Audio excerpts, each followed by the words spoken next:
But when it comes to the issue of legal, there are rules to follow.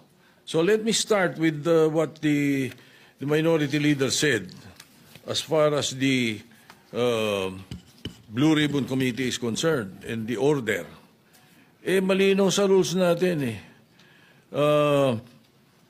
a witness cited in contempt may be ordered by detained in such a place as may be designated by the committee alone or, andun yung or with the concurrence of the Senate President by either one detention order. So it's the Senate President has the power to do that. Unang-una, Mr. President, sa rule, verba lehis. Kapag ka very clear, plain interpretation, clear po yun. You do not interpret.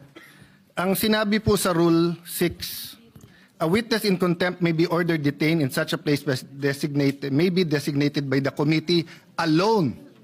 Alone. Ibig sabihin po, yung committee lang. Ano yung with? Kasama. With concurrence of the Senate President. Hindi nakalagay or the Senate President. So you ask all the lawyers here, they will tell you, ang ibig sabihin nito, pwedeng kumuha ng concurrence or pwedeng hindi. Yun yung or. Hindi po to committee or the Senate President.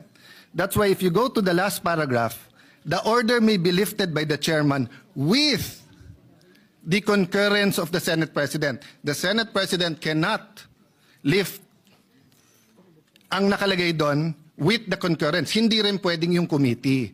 So na-violate po rules natin because it was not the committee alone.